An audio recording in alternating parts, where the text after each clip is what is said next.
ಅದಕ್ಕೆ ನೀನೇ ಗಂಡ, ಬೇರೆ ಯಾರು ಗುರುಗಳೇ ಮದುವೆ ಆಗುವ ಒಟ್ಟಿಗೆ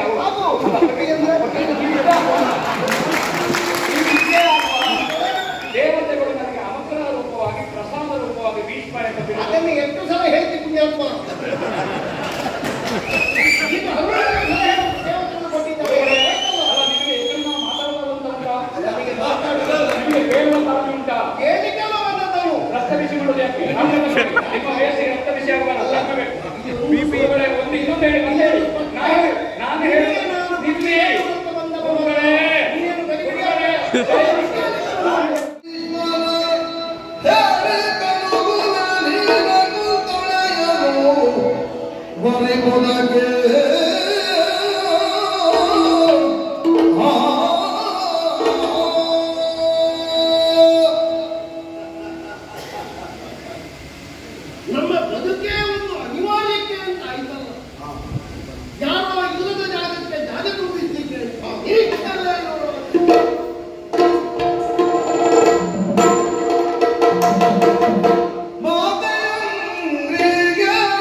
ನಿಯೋಜಿಸಲ್ಪಟ್ಟು ಆತ್ಮವಾಗಿ ಬಂದಂತಹ ಅಕೃತವರ್ಣ ನನ್ನ ಅತೀರ್ಥಿ ವಿದ್ಯಾಭ್ಯಾಸದ ಸಂದರ್ಭದಲ್ಲಿ ಒಂದು ಹೇಳಿದನಲ್ಲ, ಬಾಸಿಂಗ ಕಟ್ಟಿಕೊಂಡು ಬರಬೇಕಂದ್ರೆ ಗುರುವಿನ ಅಪ್ಪಣೆ,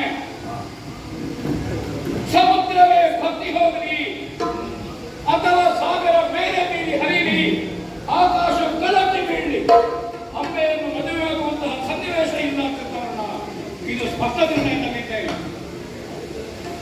ಅಂಬೆಯ ಕುರಿತಾಗಿ ಅನುಕಂಪ ಇದೆ, ಆದರೆ ಯಾವ ಕಾರಣಕ್ಕೂ ಅಪರಾಧಿ ಪ್ರಶ್ನೆ ಇಲ್ಲ. ಹೌದು, ಹಾಗಾದ್ರೆ ಮುಂದೇನು? ಅದಲ್ಲ ಅಂತಾದ್ರೆ ಶಾಸ್ತ್ರದಲ್ಲಿ ಧರ್ಮ ನಿರ್ಣಯ ಮಾಡುವುದಕ್ಕಾಗಿ ಈ ಪ್ರಕರಣವನ್ನು ಸೀಳಿ ಈ ನೋಟವನ್ನು ನೋಡುವುದಕ್ಕೆ ಬೇಕಾಗಿ ಗುರುಗಳು ಬಂದಿದ್ದಾರೆ. ಆಯುಧ ಪ್ರಾಣಿಯಾಗಿ ನೋಡಬೇಕಂತೆ. ಇದು ಎರಡನೆಯದ್ದೇ ಸರಿ. ಇದಕ್ಕಿಂತ ಮುಂದೆ ಗುರುಗಳು ನಿರ್ಣಯ ಮಾಡಲಿಲ್ಲ. ಈ ಪ್ರಕರಣದಲ್ಲಿ ವಿಮರ್ಶಿಸೋಣ ಅಂತ ಅವರು ಅಪ್ಪಣೆ ಕೊಟ್ಟಿದ್ದಾರೆ. ನನಗೆ ಸಂತೋಷ. ಧರ್ಮ ನಿರ್ಣಯಕ್ಕೆ ಧರ್ಮಮೂರ್ತಿಯೇ ಅವತಾರಿಯಾಗಿ ಧರ್ಮಕ್ಷೇತ್ರಕ್ಕೆ ಬಂದದ್ದು ಸತ್ಯಾಸತ್ಯದ ದರ್ಶನವಾಗಬೇಕಾದ ಒಬ್ಬ ಭೀಷ್ಮನಿಗಲ್ಲ, ಈ ಪ್ರಕರಣವನ್ನು ಕುತೂಹಲದಿಂದ ನೋಡುವಂತಹ ಎಲ್ಲರಿಗಾಗಬೇಕಾದ ಅದು ಬಹಳ ಮುಖ್ಯವಾಗ್ತದೆ. ಹಾಗಾದ್ರೆ ಕುರುಕ್ಷೇತ್ರದಲ್ಲಿ ಮದುವೆ ಅದರ ಪಿತೃತರ್ಪಣವಿರುವಂತಹ ಕ್ಷೇತ್ರ. ಇದೇ ಭಾರತರಾಮನು ಈ ಕುರುಕ್ಷೇತ್ರದಲ್ಲಿ ಪಿತೃತರ್ಪಣಕ್ಕಾಗಿ ಸಮಂತ ಪುಸ್ತಕದಲ್ಲಿ ಗಂಡು ಕೊಡಲಿಯಲ್ಲಿ ರಕ್ತವನ್ನದನ್ನು ತೊಳೆದಿದ್ದಾರಂತೆ. ಏನು ಇಲ್ಲಿ ಮದುವೆ ಮಾಡೋದಕ್ಕೆ ಕಥೆಯನ್ನು ಇಲ್ಲ. ಆ ಕಾರಣದಿಂದ ಗುರು ದರ್ಶನಕ್ಕಾಗಿ ಶಿಷ್ಯ ಹೇಗೆ ಹೋಗಬೇಕು? ಸುಮಂಗಲಿಯರು ಕಲಶ ಕನ್ನಡಿ, ವೇದವಿದರು ಪೂರ್ಣಕುಂಭ, ಗೋವಿಂದನ ನಾಜಾದಿ ದ್ರವ್ಯಗಳು ಗುರುಗಳನ್ನು ಕಾಣುವುದಕ್ಕೆ ಅಷ್ಟು ಸಿದ್ಧಪಡಿಸಿದ್ದೇನೆ. ಅಗತ್ಯವಿದ್ದರೆ ಬೇಕಲ್ಲನಲ್ಲಿ ಒಂದೇ ಹಾಗೆಂದು ರಥಾರೋಹಿಯಾಗಿ ಹೋಗುವುದಲ್ಲ, ಕಾಲ್ನಡಿಗೆಯಿಂದ ಗುರುಗಳನ್ನು ಕಾಣುವುದಕ್ಕೆ ಸಂಶಿಷ್ಟ ಹೋಗಬೇಕಾದ್ದು. ಇದು ಆರ್ಷ ಸಂಪ್ರದಾಯದ ಪರಂಪರೆ. ಧನುಷ್ಪಾಣಿಯಾಗಿ ರಥವನ್ನು ಮುಂದಿಟ್ಟುಕೊಂಡು ಎಲ್ಲ ಸುಮಂಗಲವಾದಂತಹ ಪುಣ್ಯಪ್ರದವಾದಂತಹ ದ್ರವ್ಯವನ್ನು ಮುಂದಿಟ್ಟುಕೊಂಡು ಗುರುಗಳ ಸನ್ನಿಧಾನವನ್ನು ಸೇರುತ್ತೇನೆ. ಕುರುಕ್ಷೇತ್ರದ ಕಡೆ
ಮಹೇಶ್ವರ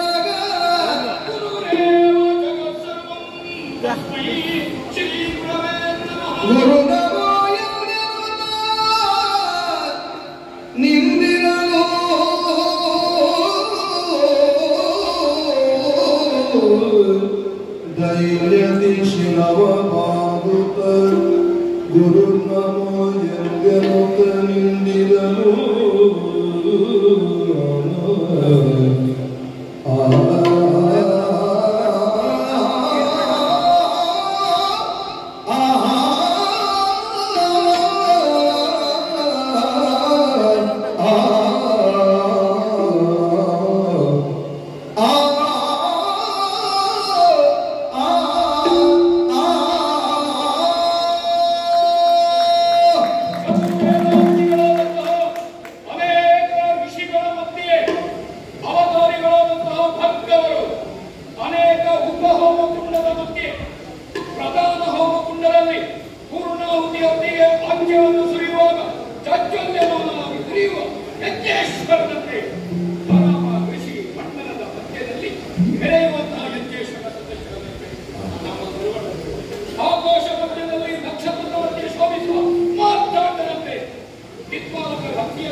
apa? ನೋಡ್ಬಾರ್ದು. ಅಮೃತಾಂಶ ಗೋಮಾಮೃತಕ್ಕಿಂತಲಾದಂತಹ ನೀವುಗಳು ಜಗತ್ತಿನಲ್ಲಿ ಏನು ನೋಡ್ತಾ ಇದ್ದೀರಿ, ಅದರಿಂದ ಪ್ರಪಂಚ ಏನನ್ನು ಅನುಭವಿಸುತ್ತಾ ಇದೆ ಎನ್ನುವ ಸತ್ಯ ಎಲ್ಲರಿಗೂ ಪಾರದರ್ಶಕವಾಗಿದ್ದಾರೆ. ಅದು ಹುಟ್ಟಿನಲ್ಲಿ ನಡೆಯುವಂತಹ ವಿಷಯ. ನಿಮ್ಮನ್ನು ನೋಡುವವರು ಬಹಳ ಮಂದಿಗಳು, ನಿಮ್ಮ ಬಗ್ಗೆ ಆಡುವವರು ಬಹಳ ಮಂದಿಗಳು, ನಿಮ್ಮ ಬಗ್ಗೆ ಮುಂದಿನಿಟ್ಟು ಅದು ಬಹಳ ಜನರ ಆಘಾತಕ್ಕೆ ಒಳಗಾಗುತ್ತದೆ. ಕಡಿದಾದ ಅಂಚಿನ ಮಧ್ಯದಲ್ಲಿ ನಡೆಯುವಂತಹ ಪುಷ್ಪಗೋಪವನ್ನು ಎಚ್ಚರ ತಪ್ಪಿದಾಗ ಇದ್ರೆ ಘೋರ ಪ್ರಪಾತದಲ್ಲಿ ತನ್ನಂತಹ ದೇಹವನ್ನು ಅವಸಾನ ಸ್ಥಿತಿಯಲ್ಲಿ ಕಂಡುಕೊಳ್ಳಬೇಕಾಗುತ್ತಿದೆ. ಹಾಗೆಯೇ ಉತ್ತಮವಾದಂತಹ ಕುಲೀನವಾದಂತಹ ಮನೆತನದಲ್ಲಿ ಹುಟ್ಟಿದ ಅದೆಷ್ಟೋ ಹೊಣೆಗಾರಿಕೆಯನ್ನು ಉಳ್ಳಂತಹ ಒಬ್ಬ ವ್ಯಕ್ತಿ ತಾನು ತನ್ನದು ತನ್ನಿಂದ ಎನ್ನುವುದನ್ನು ಬಿಟ್ಟು ನಾವು ನಮ್ಮವರು ನಮ್ಮಿಂದ ಎನ್ನುವುದನ್ನು ಹೆಚ್ಚಾಗಿ ಬಳಸಿಕೊಂಡು ಜಗತ್ತಿನ ಕಲ್ಯಾಣದಲ್ಲೇ ನಮ್ಮದ್ದಾಗಿರುವಂತಹ ಸುಖವನ್ನು ಹಾಗಾದ್ರೆ ಇಷ್ಟೆಲ್ಲ ಯಾಕೆ ನಾನು ಹೇಳ್ತಾ ಇದ್ದೇನೆ ಕೇಳಿದ್ರೆ, ಓ ಅಲ್ಲಿ ಒಬ್ಬರು ಕಾಣ್ತಾ ಇದ್ದೀನಿ ಹುಡುಗುಡಿಯಿಂದ ಕೆಂಪಾದ ಕಣ್ಣಿನಿಂದ ಅಪೋರವನ್ನು ಒದ್ದೆ ಮಾಡಿಕೊಂಡು ಒಂದರ್ಥದಲ್ಲಿ ತನಗೆ ಪಿಶಾಚ ಜನ್ಮವೇ ಬಂತು ಎನ್ನುವ ಹಾಗೆ ನಿಟ್ಟಿಯಾಗಲ್ಲ. ಅದೇ ಹರೆಯದೇ ಹೇಳುತ್ತೀನಿ. ಭಕ್ತಕಾಶಿನಿಯವರು ಜೀವನದಲ್ಲಿ ಹೊಸ ಹೊಸದಾದ ಕನಸುಗಳನ್ನು ಕಾಣಬೇಕಾದಂತಹ ಯಮುನಾವತಿಯಲ್ಲಿ ಏನೋ ಅನಿಸ್ತಾ ಇದೆ. ರಾಹುಗ್ರಸ್ತ ಚಂದ್ರನಂತೆ ಅವರ ಕಾಣಂತಹ ಮುಖಮಂಡಲ ಕಪ್ಪಿಟ್ಟು ಹೋಗಿದೆ. ಅವಳು ಯಾರು ತಂದೆಯ ಓಲಿಗರನೊಬ್ಬ, ಅವರ ಹೆಸರು ಗೋತ್ರವಾಹನ. ಕರಿಪುರದಲ್ಲಿ ಭೀಷ್ಮನಿಗೂ ಅರಸನಿಗೂ ತಿಳಿಯದ ಹಾಗೆ ಅವರ ವಿಕ್ರಮಕ್ಕೆ ಸಂಬಂಧಪಟ್ಟು ನನ್ನ ಮಕ್ಕಳ ಮದುವೆ ಇಲ್ಲ ಅಂತ ತೀರ್ಮಾನಿಸಿದ ಪ್ರತಾಪಸೇನ. ಅಂತಹ ಒಂದು ಮನೆಯಿಂದಲೇ ನೀವು ಹೆಣ್ಮಕ್ಕಳನ್ನು ತಂದ್ರೆ ಜೀವನದಲ್ಲಿ ಸುಖ ಆಗ್ತದ? ಈಗ ನಮಗೆ ಹೇಳುವ ನಮ್ಮನ್ನು ತಿರಸ್ಕರಿಸುವ, ನಮ್ಮನ್ನು ಉದ್ದೇಶಪೂರ್ವಕವಾಗಿ ಕಡೆಗಣಿಸುವ ಒಂದು ಹಂತದಲ್ಲಿ ನಿಮ್ಮ ವಾದಕ್ಕೆ ಪುಷ್ಟಿ ಉಂಟು. ಆ ಪ್ರಕರಣ ನಿಮ್ಮ ಸನ್ನಿಧಾನಕ್ಕೆ ಬರುವ ಅಲ್ಲಿಂದಲೇ ಬಂದದ್ದರ ತುಂಬಾ ಮುಂದೆ ಹೋಯ್ತು ಆ ಪ್ರಕರಣ. ನಾನು ಮುಂದಿನ ಹಂತ ಹೇಳ್ತೇನೆ. ಏನು? ನಾನು ಹೋದೆ ವಿವಾಹ ಮಂಟಪಕ್ಕೆ. ಹೋಗುವಾಗ ಮತ್ತೆ ಗೊತ್ತಾಯಿತು ಹೇಳಿಕೆ ಇಲ್ಲದಂತ ಅರ್ಧಕ್ಷತ್ರಿಯ ಸಾಧನನ್ನು ಅಲ್ಲಿ ಗೌರವಿಸಿದ್ದಾರೆ, ಸ್ಪರ್ಧೆಯಲ್ಲಿ ಭಾಗವಹಿಸಲಿಕ್ಕೆ ಅವಕಾಶ ಕೊಟ್ಟಿದ್ದಾರೆ. ಹಾಗಾದ್ರೆ ಪ್ರತಾಪಸೇನನ ನಿರ್ಣಯ ಇದಮಿತ್ತವು ಎನ್ನುವಂತಹ ಒಂದು ಸರಿಯಾದ ಪ್ರಜ್ಞೆಯಿಂದ ಮಾಡಿದ ನಿರ್ಣಯ ಅಲ್ಲ, ಅದು ವಿಚಲನ ಆಗುತ್ತಾ ಇತ್ತು. ಹಾಗಲ್ಲ, ಮತ್ತೆ ಸಾಲ್ವನಿಗೂ ನಿನಗೂ ಒಂದೇ ತಕ್ಕಡಿ. ಅದರ ತಕ್ಕಡಿ ಉಲಗಂಜಿಗೂ ಬಂಗಾರ ಒಂದೇ ಕ್ರಯ ಅಲ್ಲ. ಆದಷ್ಟು ಬಂಗಾರವನ್ನು ತುರುಕುದು ಗುಲಗುಂಜಿಯಲ್ಲಿ, ಮತ್ತೊಂದು ಬಂಗಾರದಲ್ಲಿ ಅಲ್ಲ. ಉಲಗಂಜಿಯಲ್ಲಿ ಕ್ರಯ ಕೇಳಿದ್ದು ನಾನು. ಕ್ರಯ ಅಲ್ಲ, ನಿನಗೂ ಸಾಲ್ವನಿಗೂ ಒಂದೇ ಮಾನವ. ಅವಕಾಶ ಕೊಟ್ಟಿದ್ದಾರೆ. ಕೆಲವು ಸಲ ಏನಾಗ್ತದೆ, ದೊಡ್ಡ ಕಾರ್ಯಕ್ರಮ ಮಾಡುವಾಗ ಒಬ್ಬರ ಉದ್ದೇಶ ಒಂದಿರ್ತದೆ. ಯಾವನ ಒಬ್ಬ ಬಡಪಾಯಿ ಹೋಗಿ ಅಲ್ಲಿ ಗಲಾಟೆ ಮಾಡ್ತಾರೆ. ಅದೇನ್ ಮಾಡ್ತಾರೆ ಮರ್ಯಾದೆಯವರು ಒಂದು ಗುರುಪಡಿಸಿ ಅಲ್ಲಿ ಅವರು ಗಲಾಟೆಗೆ ನಿಲ್ಲುವುದಿಲ್ಲ. ಯಾಕಂದ್ರೆ ಕಾರ್ಯಕ್ರಮ ಹಾಳಾಗ್ತದೆ. ಆ ಮನೆಯವರ ಮರ್ಯಾದೆ ಸಾಲು ಹೋದ ಏನೋ ಒಪ್ಪಿದೆ. ನನಗೆ ನನ್ನ ಮಾತೇ ತಿರಬೇಕು ಅಂತ ಮುಖ್ಯ ಅಲ್ಲ, ಸತ್ಯ ದರ್ಶನ ಆಗಬೇಕಾದ ಮುಖ್ಯ. ಮಾತೆಯೇ ಮಾತು ಮಾಡಿ ಕಲಿಸಿದ್ರೆ ಸತ್ಯವಾದ ಮಾತು ನಿಲ್ಲಬೇಕು ಅಂತ ನಾನು ಮಾತಾಡ್ತೇನೆ. ಆ ಕಾರಣದಿಂದ ಸಾಲ್ವನಿಗೆ ಅವಕಾಶ ಸಿಕ್ಕಿತ್ತು. ತದನಂತರದಲ್ಲಿ ನನ್ನ ಪ್ರವೇಶ, ನಾನು ಪ್ರವೇಶ ಆಗುವಾಗ ಸ್ವಲ್ಪ ನನ್ನ ಕ್ಷತ್ರಿಯ ಶೈಲಿಯಲ್ಲಿ ವೀರರಸದಲ್ಲಿ ಅದು ಭಕ್ತಾಹ್ವಾನವನ್ನು ಎಲ್ರಿಗೂ ಕೊಟ್ಟಿದ್ದೇನೆ. ಸ್ಪಷ್ಟವಾಗಿ ಅರರೇಖಾಶೀಷ ಅಲ್ಲಿಂದಲೇ ತೊಡಗಿದ್ದೇನೆ. ಮಾತ್ರ ಅಲ್ಲ, ಹೆಣ್ಣು ಮಕ್ಕಳಲ್ಲಿ ಭರವಸೆಯನ್ನು ತುಂಬುವುದಕ್ಕೆ ಯಾವುದೇ ಒಂದು ವಸ್ತುವಿನ ಬಗೆಗೆ ಸ್ಪರ್ಧೆ ಬಂದ್ರೆ ಹುಚ್ಚರ ಆಲೋಚನೆ ಮಾಡುವ ವಸ್ತುವನ್ನು ನಿರ್ಮೂಲ ಮಾಡುವ, ನಾಶ ಮಾಡುವ. ನಾನು ಹಾಗಲ್ಲ, ವಸ್ತುಗೆ ರಕ್ಷಣೆ ಕೊಡಬೇಕು, ಆಮೇಲೆ ನಮ್ಮ ಶಕ್ತಿ ಪ್ರದರ್ಶನ ಆಗಬೇಕು, ಮತ್ತೆ ಯಾರು ಸಮರ್ಥ ಅವರಿಗೆ ವಸ್ತು ಹೋಗಬೇಕು. ಅವರಿಗೆ ರಕ್ಷಣೆಗೆ ಬೇಕಾಗಿ ನನ್ನ ರಥವನ್ನು ಏರಿಕೊಳ್ಳುವುದಕ್ಕೆ ಪಂಥಾಹ್ವಾನವನ್ನು ಕೊಟ್ಟೆ. ಒಂದು ರೀತಿಯಿಂದ ಸ್ಪರ್ಧೆಯನ್ನು ಸ್ವಾಧೀನೀಕರಿಸಿದೆ ಅಂತ ಎನ್ನುವುದಕ್ಕೆ ಅರ್ಥ. ಒಂದು ಹೇಳಿದ್ರಿ ರಾಕ್ಷಸ ವಿವಾಹ ಅಂತ ಒಂದು ಹೇಳಿದ್ರಿ, ಅದರ ಆರಂಭವೇ ಹೊರತು ಇನ್ನೂ ಅದು ಇದಕ್ಕಿಂತ ತೀರ್ಮಾನ ಅಲ್ಲಿ ಆಗಿರಲಿಲ್ಲ. ಹೇಳಿದ್ದೇನೆ ಸ್ಪಷ್ಟ, ನಾನು ಯಾರು, ಅಹಂಭೀಷ್ಮ, ಶಾಂತನವಾಹ, ಕನ್ಯಾಹರತಿ ಎಂಬ ಮಾತನ್ನು ಸ್ಪಷ್ಟ ಹೇಳಿದ್ದೇನೆ. ಇನ್ನೂ ಒಂದು ನನಗೆ ಸ್ಪಷ್ಟ ಆಯಿತು,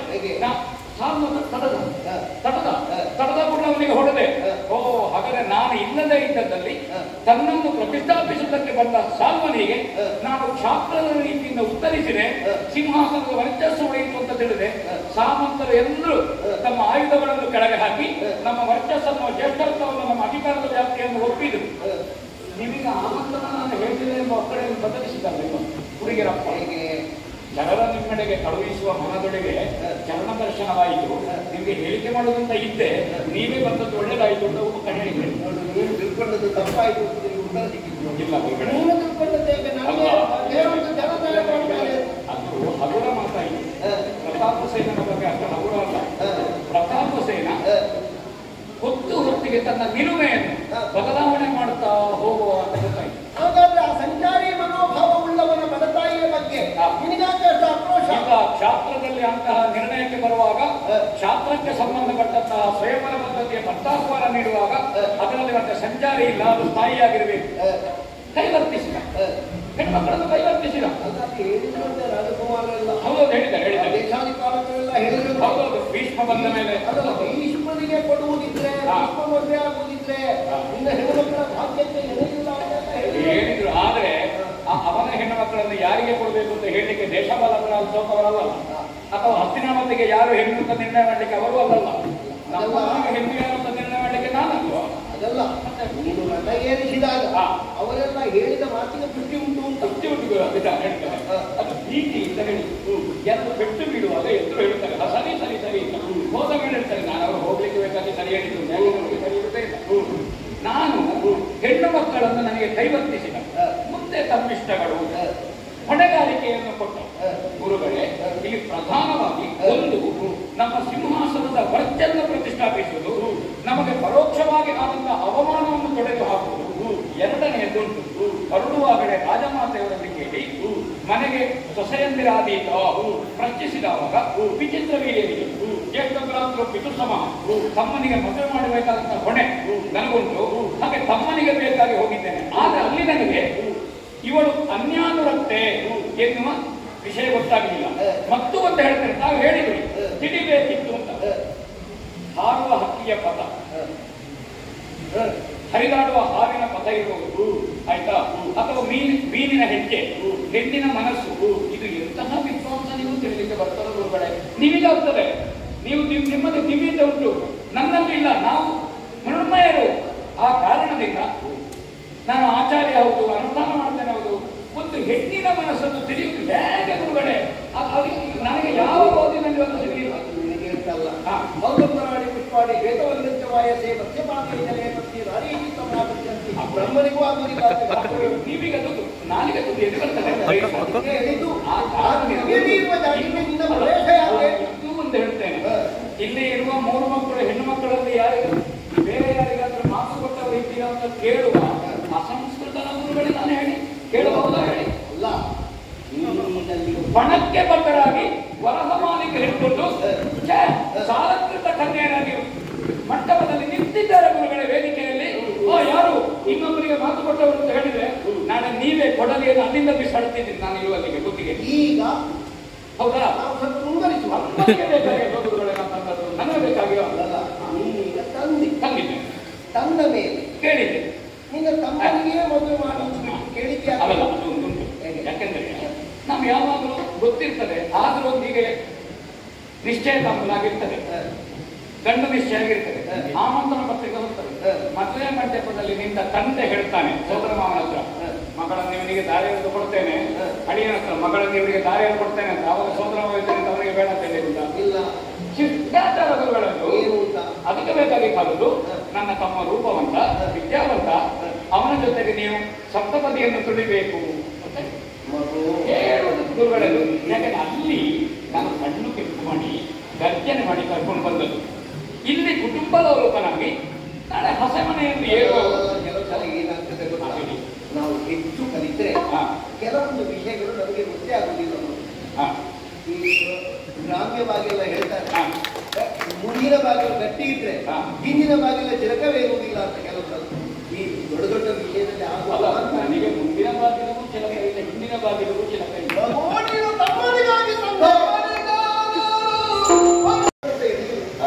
ಶ್ವೇತಕೇತುವಿಗಿಂತ ಮೊದಲು ಮದುವೆಯನ್ನು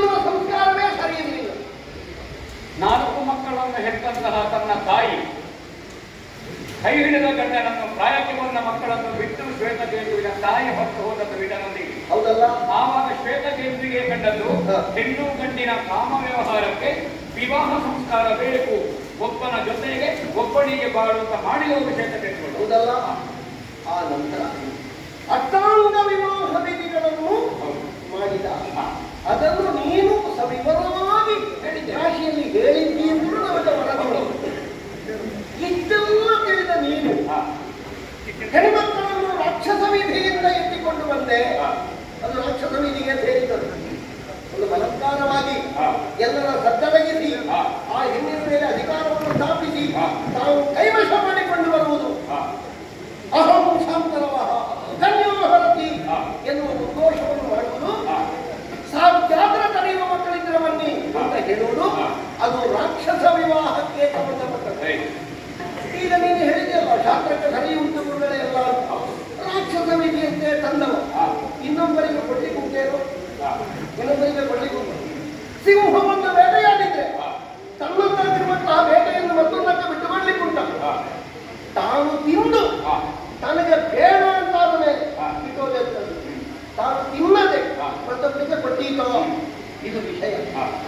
ಅಂದ್ರೆ ಆ ವಿಧಿಯಂತೆ ನೀನು ತಂದು ಆ ವಿಧಿಯ ಅಂಗಾಂಗಗಳನ್ನು ಅಲ್ಲಿ ವರ್ಣಿಸಿ ಈ ಕೆಲವರೆಲ್ಲ ಹೇಳಲಿಕ್ಕೆ ಹೇಳ್ತಾರೆ, ಅನುಷ್ಠಾನದಲ್ಲಿ ಇರುವುದಿಲ್ಲ.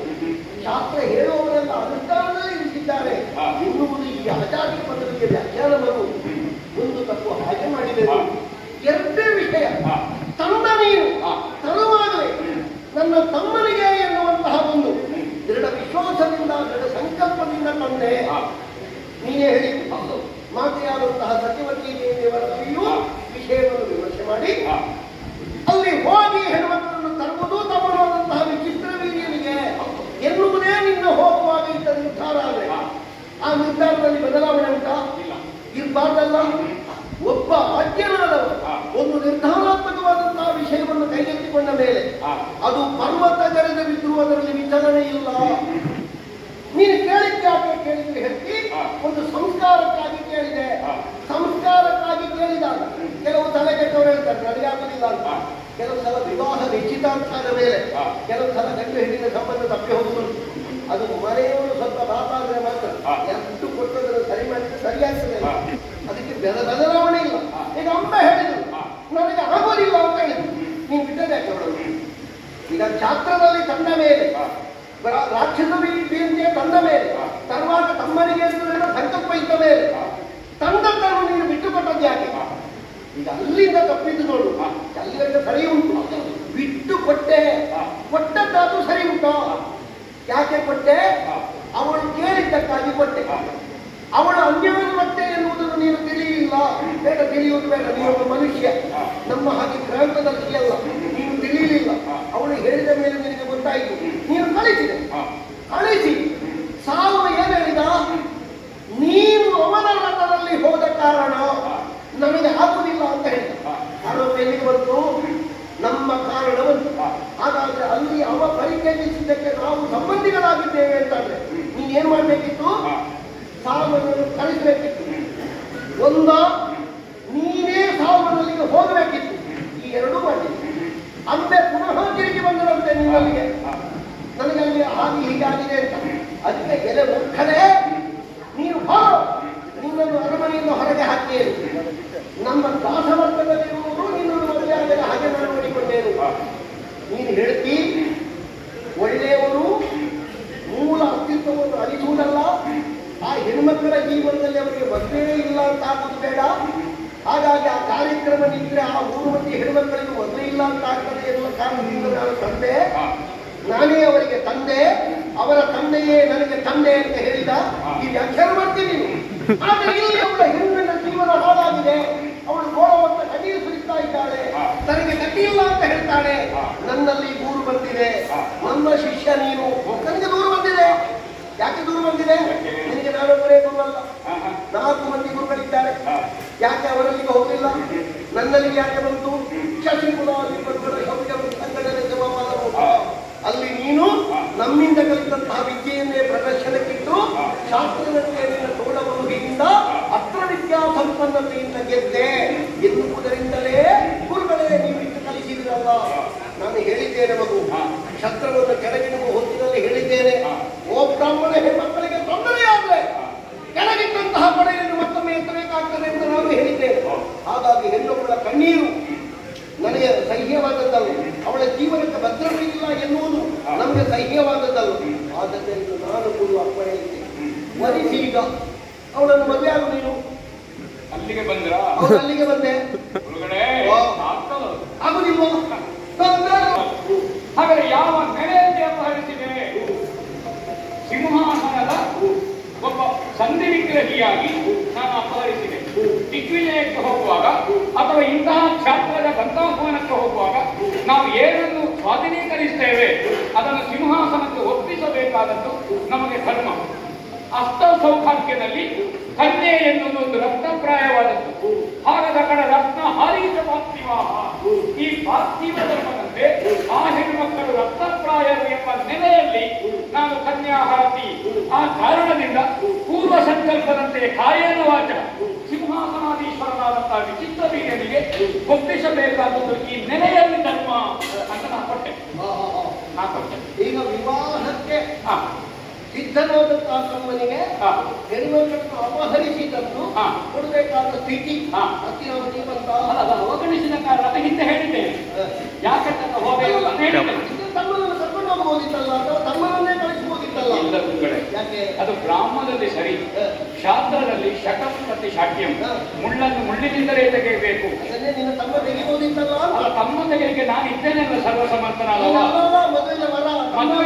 ಮದುವೆಗೆ ಹೋಗುವುದು, ಮದುವೆ ಮಂಟಪಕ್ಕೆ ಹೋಗುವುದು, ಮದುವೆ ಆಗುವವನೇ ಅಂತ ಇಲ್ಲ. ಮದುವೆ ಆಗುವಂತ ವರನ ಅಣ್ಣನಿಗೆ ಮದುವೆ ಆಗಲಿಲ್ಲ, ಬ್ರಹ್ಮಚಾರಿ ಅಂತ ಅಂದ್ರೆ ದಾರೆ ಹಿಡಿಬಾರದು ಇಲ್ಲ. ಒಟ್ಟಿಗೆ ಒಬ್ಬ ಯಾರನ್ನೋ ಮಾಡಿ ತುಂಬಿಸಿದ್ರಾಯ್ತು. ಒಬ್ಬನೇ ದಾರೆ ಎರಿಬಾರದು, ಒಬ್ಬನೇ ದಾರೆ ತೆಕ್ಕೊಳ್ಬೇಕಾದಂತ ಶಾಸ್ತ್ರ ಬಿಟ್ರೆ ದಾರೆ ಎರಿಲಿಕ್ಕೋ ದಾರೆ ತೆಕ್ಕೊಳ್ಳಿಕ್ಕೋ ಮದುವೆ ಆಗಬೇಕು ಅಂತ ಶಾಸ್ತ್ರ ಇಲ್ಲ. ಅದಕ್ಕೆ ತಮ್ಮನೋ ಅಳಿಯನೋ ಮೊಮ್ಮಗನೋ ಮುಂದುವರಿಸುವುದಷ್ಟೇ. ಅದು ಆ ಕಾರಣದಿಂದ ನಾನು ಹೋಗುವುದೇ ನಿಷೇಧ. ನಾನು ಹೇಳಿದೆ ನಾನು ಸನ್ಯಾಸಿ ಅಲ್ಲ, ನಾನು ಬ್ರಹ್ಮಚಾರಿ ಅಂತ ಅಷ್ಟೇ, ಗೊತ್ತು ಬೇರೇನೂ ಇಲ್ಲ. ಅದೆಲ್ಲ ಈಗ ಮದುವೆ ಅಥವಾ ವರವನ್ನು ಸಮರ್ಥನೆ ಅಲ್ವಾ? ಹೌದು. ವಿಚಿತ್ರವೀಗ ದುರ್ಬಲ ಅಂತ ಹೇಳ್ತೀಯ. ಅಲ್ಲ, ದುರ್ಬಲ ನೀನು ಬೇಡ. ನಾನು ಪ್ರಬಲ ಇದ್ದೇನಲ್ಲ, ಹೇಳಿಕೆ ಇಲ್ಲದಂತ ಒಂದು ಇದಕ್ಕೆ ನಾನು ವಿಚಿತ್ರವೀರನ್ನು ಕರ್ಕೊಂಡು ಹೋಗೋ ಪ್ರಶ್ನೆ ಇಲ್ಲ. ಹೇಳಿಕೆ ಇಲ್ಲದೆ ಇರುವ ಜಾಗಕ್ಕೆ ಹೋದ ಮೇಲೆ ಹೇಳಿಕೆ ಇಲ್ಲದೆ ಇರುವ ಮನೆಯಿಂದ ನೀನು ಹೆಣ್ಮಕ್ಕಳನ್ನು ತಂದು ಆ ಪ್ರಬುದ್ಧಮಟ್ಟಿಗೆ ಯಾಕೆ ಮದುವೆ ಮಾಡಿಸುವ ಅನಿವಾರ್ಯತೆ ಅಲ್ಲ? ಅನಿವಾರ್ಯತೆ ಅಂತಲ್ಲ, ಶಾಸ್ತ್ರ ಅಂತ ನಾನು ಹೇಳಿದ್ದೇನೆ. ಹೌದು, ಒಂದು ವಸ್ತುವನ್ನು ಹೌದಾ. ಮತ್ತೆ ಇದಕ್ಕಿಂತ ಮುಂದೆ ನಿರ್ಣಯ ಮಾಡುವಂತಹದ್ದು. ಯಾಕೆಂದ್ರೆ ಪ್ರಜಾಪ್ರಭುತ್ವದ ಕಾಲಘಟ್ಟ ಅಲ್ಲ, ಅರಸೊತ್ತಿಗೆ ನಿರ್ಣಯ ಮಾಡುವ ಸಂವಿಧಾನ ಇದೆ. ಹಸ್ತಿನಾವತಿಯ ಸಿಂಹಾಸನದಲ್ಲಿ ಏನಾಗಬೇಕು, ಯಾವ ಪರಂಪರೆಯಿಂದ ಬಂದಿದ್ದೇನೆ, ವರ್ತಮಾನದಲ್ಲಿ ಏನಾಗಬೇಕು ನಿರ್ಣಯ ಮಾಡುವ ಹಕ್ಕು ವಿಚಿತ್ರವಿನಿಗುಂಟು, ನನಗುಂಟು. ಅಥವಾ ವಿಚಿತ್ರವೆಂದರೆ ಹೆಚ್ಚು ನನಗುಂಟು. ಅದು ತಂದೆಯವರ ಮಾತಿನಲ್ಲಿ ನನಗುಂಟು. ಆ ಕಾರಣದಿಂದ ಅಲ್ಲಿಗೆ ಯಾವುದು ಸರಿ ನಿರ್ಣಯ ಮಾಡುವುದು ನಾವು. ಹಸ್ತಿನಾವತಿಯ ಸಿಂಹಾಸನ ನಿರ್ಣಯ ಮಾಡುವುದು ಯಾರಿಗೆ ಹಕ್ಕುಂಟು ಅಂತ ಲೆಕ್ಕ ಅಲ್ಲ. ಮತ್ತೆ ಶಾಸ್ತ್ರಕ್ಕೆ ನಾವು ಮರ್ಯಾದೆ ಮಾನ್ಯತೆಯನ್ನು ಕೊಟ್ಟ ಮೇಲೆ ಶಾಸ್ತ್ರಜ್ಞರಾದಂತಹ ಭೀಷ್ಮನಲ್ಲಿ ಶಾಸ್ತ್ರವೇತ್ತರಾದಂತಹ ಪರಶುರಾಮ ಅಲ್ಲಿಗೆ ಬರ್ತೇನೆ. ಏನು ಹೇಳುತ್ತದೆ ಶಾಸ್ತ್ರ, ನೀವೇ ಹೇಳಿ. ಶಾಸ್ತ್ರಕ್ಕೆ ನೀನು ಅವಕಾಶ ಕೊಟ್ಟ ಮೇಲೆ, ರಾಕ್ಷಸ ವಿಧಿಯಂತೆ ತಂದ ಮೇಲೆ ನಿನಗೆ ಗ್ರಹಣ ಬಿಟ್ಟರೆ ರಕ್ತಪರಿಯು ಕೊಡುವುದಕ್ಕೆ ಆ ಶಾಸ್ತ್ರ ಇಲ್ಲ. ಆ ಶಾಸ್ತ್ರದಲ್ಲ. ಕನ್ಯಾ ಹರತಿ ಎನ್ನುವುದರಲ್ಲಿ ರತ್ನಹಾರೀತ ಪಾರ್ಥಿವ ಎನ್ನುವಂತಹದ್ದು ಯಾವುದೇ ಶಾಸ್ತ್ರ ಕ್ಷತ್ರಿಯನಿಗಿದ್ದಂತೆ ಬ್ರಾಹ್ಮಣನಿಗಲ್ಲ, ಬ್ರಾಹ್ಮಣನಿಗಿದ್ದಂತೆ ವೈಶ್ಯನಿಗಲ್ಲದವುಗಳೇ. ಶಾಸ್ತ್ರ ಅಲ್ಲ, ವರ್ಣದಿಂದ ವರ್ಣಕ್ಕೆ, ಕ್ಷೇತ್ರದಿಂದ ಕ್ಷೇತ್ರಕ್ಕೆ ಪ್ರಾದೇಶಿಕವಾಗಿ ವ್ಯತ್ಯಾಸ ಇರುವ ರತ್ನಹಾರೀತ ಪಾರ್ಥಿವಾಹ ಅಂತ ಹೇಳಿದ್ರೆ ಪೆಟ್ಟಿಗೆಯಲ್ಲಿರುವಂತಹ ರತ್ನ ಅಲ್ಲಲ್ಲ ಇದು ಸಂಸಾರಕ್ಕೆ ನಾವು ಒಂದೇ ವಿಷಯವನ್ನು ಹಿಡ್ಕೊಂಡು ಮಾತಾಡೋದಲ್ಲ. ಈಗ ನಾನು ರಾಕ್ಷಸ ವಿವಾಹದ ತಪ್ಪು ಅಂತಾದ್ರೆ ನಾನು ಉಳಿದ ಇಬ್ಬರನ್ನು ಹಿಂದೆ ಗಳಿಸಬೇಡುವ. ಈಗ 3 ಮಂದಿಯನ್ನು ಒಟ್ಟಿಗೆ ಒಂದೇ ರಥದಲ್ಲಿ ತಂದದ್ದು. ಅಂಬೆಯನ್ನು ಬೇರೆ, ಅಂಬಿಕೆಯನ್ನು ಬೇರೆ, ಅಂಬಾಲಿಕೆಯನ್ನು ಬೇರೆ ಅಲ್ಲ. ಈಗ ಇಬ್ಬರನ್ನು ತಂದು ಮದುವೆ ಮಾಡಿದ್ದು ಸರಿಯೋ? ಅಲ್ಲ, ಸರಿಯೋ? ಸರಿಯಲ್ಲದಿದ್ದ ಅವರನ್ನು ಕಳಿಸುವುದ ಶಾಸ್ತ್ರ ಏನ್ ಹೇಳ್ತಾರೆ? ಯಾಕೆ ಹಸೆಮಣೆಯನ್ನು ಏರಿ ಆಗಿದೆ, ಪ್ರಶ್ನ ಕಳೆದಿದೆ. ಇದನ್ನು ಉಳಿಸಲಿಕ್ಕೆ ಆಗುದಿಲ್ಲ. ಯಾಕೆ ಆಗುದಿಲ್ಲ? ಅವಳು ಯಾಕೆ ಈಗ ಅವಳು ಯಾಕೆ ಒಪ್ಪಲಿಲ್ಲ? ಯಾಕೆ ನಾನೀಗ ವಿಚಿತ್ರವೀರ್ಯನನ್ನು ಮದುವೆ ಆಗಬೇಕು ಅಂತ ಹೇಳುವಾಗ ಅವಳು ಯಾಕೆ ಒಪ್ಪಲಿಲ್ಲ? ನಾನು ತಂದದ್ದು ತಕೊಂಡು ಹೋಗ್ಲಿಲ್ಲ. ಅಲ್ಲಲ್ಲ ಇಲ್ಲ ಇಲ್ಲ ಇಲ್ಲ ಅಲ್ಲಲ್ಲ ಹಾಗೆ ಅಲ್ಲಲ್ಲ ಬಿಟ್ಟು ಬಿಟ್ಟು ಹೋಗುದಿಲ್ಲ. ಅವಳು ತಮ್ಮನನ್ನು ನಾವು ಮರೆಸುವುದಿಲ್ಲ, ಗೆದ್ದದ್ದು ನೀವಲ್ವ ಅಂತ ಕೇಳಿದವರು. ಅದಕ್ಕೆ ಮುಂದೆ ಅದೇ ಮುಂದುವರಿಸಿ ಅಲ್ಲಿಗೆಲ್ಲ ಅಲ್ಲಿಗೆ ಅಲ್ಪ ವಿರಾಮ. ಹೌದೌದು. ಕೇಳು ಭೀಷ್ಮಾಚಾರ್ಯ ಭಿನ್ನಪವ ಮೂಲರಾಮರ ಜಯಿಸಿ ಮೆರೆದಿಗ ತೋಳಿನೊಳು ಕಾಲಕಾಲ ತೃಪ್ತಿ ಪಡಿಸದೆ ಅನುಜ್ಞಾದ ವಿಚಿತ್ರ ಮೀನಿನನ್ನು ವರಿಸುತ್ತೇವೆ. ಸರಿಯೋ? ಹಿಂದೆ ಯಾರಾದ್ರೂ ಮಾಡಿದವರು ಇದ್ದಾರೋ? ಪ್ರಶ್ನೆ ಇದು. ನೀವು ಹೇಳಿದವರು ಪ್ರಶ್ನೆಗೆ ನಾನು ಹೇಳಿದೆ ಸರಿ ಅದು ಪ್ರಶ್ನೆ ಅಂದ್ರೆ ಯಾಕೆ ಮಾಡಿದ್ರಿ? ಹೌದಾ? ನಾನು ಯಾಕೆ ಮಾಡ್ಲಿಕ್ಕೆ ಆಗುದಿಲ್ಲ ಅಂತ ಹೇಳಿದೆ, ಅದನ್ನು ಆಕ್ಷೇಪ ಮಾಡಲಿಲ್ಲ. ಅವಳು ಏನ್ ಹೇಳಿದ್ದು, ನಿಮ್ಮ ಜೀವನದಲ್ಲಿ ಒಂದು ಕಾರಣ ಆದ್ರೆ ನನ್ನ ಜೀವನದಲ್ಲಿ ಒಂದು ಕಾರಣ ಆಗಿದೆ. ನಾನು ಈ ಸ್ವಯಂವರದ ಹಣ ನಿರ್ಣಯ ಆದ ಮೇಲೆ ಎಲ್ರಿಗೂ ಹೋದ ಮೇಲೆ 4 ದಿವಸದ ಹಿಂದೆ ವಿಹಾರಕ್ಕೆ ಹೋದಾಗ ಸಾಲ್ವನಿಗೆ ಮಾತು ಕೊಟ್ಟಿದ್ದೇನೆ ಹೇಳಿದ್ದು. ಅಲ್ಲ, ನೀವು ಹೇಳಿದ್ದನ್ನೇ ನಾನು ಹೇಳಿದ್ದು. ಈಗ ಅವಳು ಸಾಲ್ವನಿಗೆ ಮಾತು ಕೊಟ್ಟು ವರಹಮಾಲಿ ಅವಳು ಏನಿಲ್ಲದೆ ಅಹಂ ಶಾಲ್ವಸ್ಯಾಹಂ, ನಾನು ಸಾಲ್ವನಿಗೆ ಸೇರಿದವಳು, ಮಾನಸಿಕವಾಗಿ ಸಾಲ್ವನನ್ನು ಸ್ವೀಕರಿಸಿದ್ದೇನೆ, ಅವಳದ್ದೇ ಮಾತು. ಮಾನಸಿಕವಾಗಿ ಒಬ್ಬನನ್ನು ಒಪ್ಪಿದ ಮೇಲೆ ಆ ಹೆಣ್ಣನ್ನು ನಾನು ತಂದು ಮನಸ್ಸಿಕದವನ ಕುತ್ತಿಗೆಗೆ ಕಟ್ಟಬಹುದಾ? ನೀವು ಶಾಸ್ತ್ರ ಮಾತಾಡುವುದಾ ವ್ಯವಹಾರ ಮಾತಾಡುವುದು? ಶಾಸ್ತ್ರಾತ್ ರೂಢಿ ಫಲಿಯಸಿ. ಈ ಕಾಲದ ಶಾಸ್ತ್ರವನ್ನೇ ಹೇಳು. ಈ ಕಾಲದ ಈ ಕಾಲದನ್ನೇ ಹೇಳು. ಹೌದಾ? ಮೈತ್ರಾವರ್ಣಿಯರ ಸಂಬಂಧದ ಬಗ್ಗೆ ಆಲೋಚನೆ ಮಾಡಿ. ಹೌದಾ? ಹೇಗೆ ಅಲ್ಲಿ ಏನು ಅಂತ ಮಾಡಿದ್ದು ಅಂದ್ರೆ ಯಾರನ್ನು ಸೇರುವ ಅಲ್ಲ, ಮನಸ್ಸು ಯಾರ ಜೊತೆಗೆ ಉಂಟು. ಹೌದಾ? ಯಾವ ಹೆಣ್ಣು ಮೈಯಿಂದ ಮಾತ್ರವೇ ಸ್ವತಂತ್ರ ಬಿಟ್ರೆ ಕನ್ಯೋ ವರದಿಯಾದ ಕಾಲದಲ್ಲಿ ಯಾವ ಹೆಣ್ಣಿಗೂ ನತ್ರಿ ಸ್ವಾತಂತ್ರ್ಯವನ್ನು ಗತಿ, ಯಾವ ಹೆಣ್ಣಿಗೂ ಈ ಕಾಲದಲ್ಲಿ ಸ್ವಾತಂತ್ರ್ಯ ಇಲ್ಲ. ಮನಸ್ಸಿನಿಂದ ಅವನನ್ನು ವರಿಸಿದ್ದಾರೆ. ಈಗ ನಿನ್ನಲ್ಲಿ ಕೇಳುವುದ, ಮನಸ್ಸಿನಿಂದ ಯಾವನನ್ನು ಒಬ್ಬನನ್ನು ವರಿಸಿ ಒಂದು ಮಗುವನ್ನು ಪಡೆದವಳನ್ನು ನಿಮ್ಮ ಇದೇ ಚಕ್ರವರ್ತಿ ಮನೆತನ ಹೆಂಡತಿಯಾಗಿ ಸ್ವೀಕರಿಸಿರುವ ಮಗು. ಅಲ್ಲಿಗೆ ಬರ್ತೇನೆ ನಾನು. ನೀವು ಹೇಳಿ ದೊಡ್ಡದಾಯ್ತು. ದುಷ್ಯಂತ ಶಕುಂತಲೆಯ ಪ್ರಕರಣ. ಶಕುಂತಲೆ ಕಣ್ಣೂರು ಬರುವಾಗ ಗರ್ಭಿಣಿಯಾಗಿತ್ತು. ಹೌದು. ಹೌದಾ? ಕಣ್ಣೂರು ಕರೆಸಿದ್ರ ದುಷ್ಯಂತನನ್ನು? ಇಲ್ಲ. ಗಾಂಧರ್ವಕ್ಕೆ ಯಾವುದು ಇದು ಸಾಕ್ಷಿ? ಹೆಣ್ಣು ಗಂಡು ಒಪ್ಪಿದ್ರೆ ಸಾಕು ಅಲ್ಲ, ಪ್ರಸ್ತವೇ ಸಾಕ್ಷಿ. ಪ್ರಸ್ತವೇ ಸಾಕ್ಷಿ. ಮಗುವಿಗೆ 5 ವರ್ಷ ಆಗುವಾಗ ಅಪ್ಪ ಯಾರು ಅಂತ ಕೇಳುವಾಗ ದುಷ್ಯಂತನನ್ನು ಕರೆದದ್ದಲ್ಲ ಕಣ್ಣರು. ಓರದೇವರ ಜೊತೆಗೆ ತನ್ನ ಸಾಕು ಮಗಳನ್ನು ಮಗುವಿನ ಜೊತೆಗೆ ಕಳುಹಿಸಿಕೊಟ್ಟರು. ಏನಾಯ್ತು ಮತ್ತೆ ಹೇಳು. ದುಷ್ಯಂತ ತಿರಸ್ಕರಿಸಿದ. ತಿರಸ್ಕರಿಸಿದ. ಯಾಕೆಂದ್ರೆ ಸ್ವೀಕರಿಸಿದ್ರೆ ನಾಳೆ ಇನ್ನೊಬ್ಳು ಮಗು ಹಿಡ್ಕೊಂಡು ಬಂದ್ರೆ ತಿರಸ್ಕರಿಸಿದ, ಆವಾಗ ಅಶರೀರವಾಣಿ ಆಯ್ತು. ಹೌದು. ಹೌದಾ? ಹಾಗಾದ ಕಾರಣ ಅಂಬೆ ಯಾರನ್ನಾದ್ರೂ ವರಿಸಿದ್ರೆ ಮನಸ್ಸಿನಿಂದ ಅದು ಹೊಣೆ ಇರುವುದು ನಮಗಲ್ಲ, ಹೆಣ್ಣಿಗೆ ಹೊಣೆ ಇರುತ್ತದೆ. ಎಲ್ಲಿ ಅಲ್ಲ, ಅಂಬೆವಲ್ಲಿಗೆ ಅವರು ಹುಳಿಮಾನ ತಾಯಿ ಕೇಳಲಿಲ್ಲ, ಹೊಟ್ಟೆಗೆ ತಿಂಗಳು ಆಗ್ಲಿಲ್ಲ, ಮಗು ಇರಲಿಲ್ಲ. ಅಲ್ಲಿ ಒಬ್ಬಳದ್ದೇ ಗುರುಗಳೇ. ಇಲ್ಲಿ ಸಮಸ್ಯೆ ಇರುವುದೇನು ಅಂದ್ರೆ ಈಗ ಹಿಡ್ಕೊಂಡು ಬಂದದ್ದೇ ಸಮಸ್ಯೆ. ಹಿಡ್ಕೊಂಡು ಬಂದದ್ರು ಉಳಿದರಿಬ್ಬರನ್ನು ಕಳಿಸುವುದಾ? ನೀನು ಮಕ್ಕಳಿಗೆ ಎರಡೇ ಮಾತಾಡಿಸಿದ್ದೇ ತಪ್ಪು ಅಂತ ಗುರುಗಳೇ.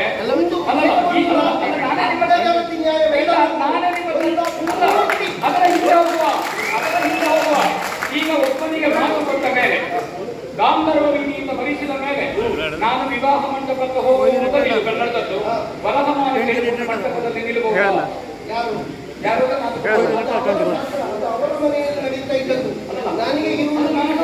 ನಾನು ಶಾಸ್ತ್ರ ಗುರುಗಳೇ ಅಲ್ಲ, ಅವರ ಮನೆಯ ಶಾಸ್ತ್ರವನ್ನು ಹಸ್ತಿನಾವತಿಯ ಗುತ್ತಿಗೆಗೆ ಕಟ್ಟಬೇಡಿ. ನೀವೀಗ ಶಾಸ್ತ್ರ ಮಾತಾಡೋದು, ನಾನೇ ಶಾಸ್ತ್ರ ಕೇಳುದು. ಯಾಕೆ? ನೀವು ಇಲ್ಲದೆ ಇಲ್ಲದಲ್ಲಿ ಇನ್ನೊಂದು ಮನೆಯಲ್ಲಿ ನಡೆದರೆ ಕೇಳಲಿಕ್ಕೆ ನಿಮ್ಮ ಹತ್ರ ಕೇಳಿದ್ದು ನಾನು. ಹೌದೌದು.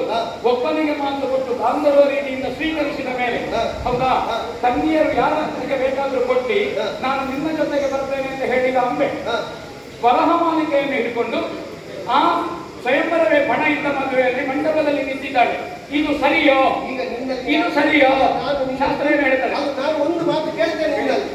ಈಗ ಅಂಬೆ ಮನಸ್ವಿಯಾಗಿ ಸಾಲ್ವನನ್ನು ಮರಿಸಿದವಳು ಎನ್ನುವ ಕಾರಣಕ್ಕೆ ನೀನು ಕಳಿಸಿದೆ. ಅಲ್ಲಿ ಸಾಲ್ವ ಹೇಳ್ತಾನೆ, ನಿನ್ನಿಂದಾಗಿ ಅವಳು ಕೆಟ್ಟಿದ್ದಾಳೆ, ಹಾಗಾಗಿ ನನಗೆ ಬೇಡ ಅಂತ ನಿನಗೊಂದು ಅಪವಾದ ಬಂದಿದೆ. ಈಗ ಒಬ್ಬರ ಮೇಲೆ ಒಂದು ಅಪವಾದ ಬರ್ತದೆ.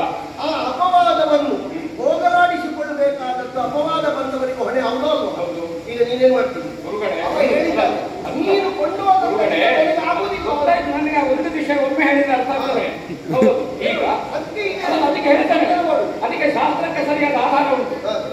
ಕುಟುಂಬದ ಒಂದು ಮನೆಯಲ್ಲಿ ಒಂದು ಸುಖ ಪ್ರಸವವಾಯಿತು.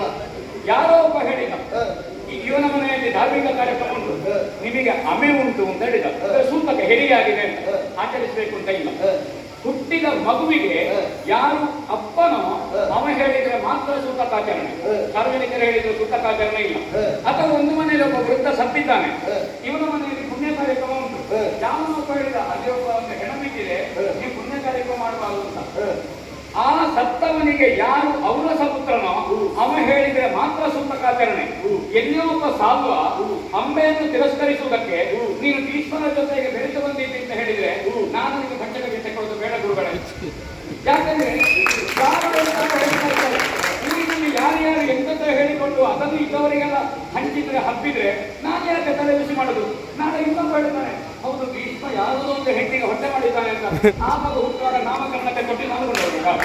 ಅದಿಲ್ಲ ಶಾಸ್ತ್ರದಲ್ಲಿ.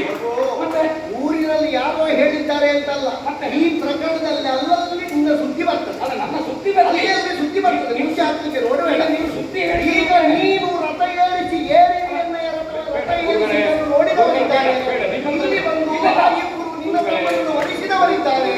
ಈ ಹೆಣ್ಣಿಗೆ ಸಂಬಂಧಪಟ್ಟು ನಿಮಗೆ ಬದುಕು ಉಂಟು. ಅಲ್ಲಿ ಅವರು ಸುಮ್ಮನೆ ಹೇಳಿದ್ದಲ್ಲ, ಭೀಷ್ಮರೊಟ್ಟಿಗೆ ಹೋದ್ರೆ ಭೀಷ್ಮರಲ್ಲಿ ಕೇಳು, ಅದಕ್ಕೆ ನೀನೇ ಗಂಡು, ಬೇರೆ ಯಾರು ಗುರುಗಳೇ ಮದುವೆ ಆಗುವ ಒಟ್ಟಿಗೆ ಆಗುವ ಅಂದ್ರೆ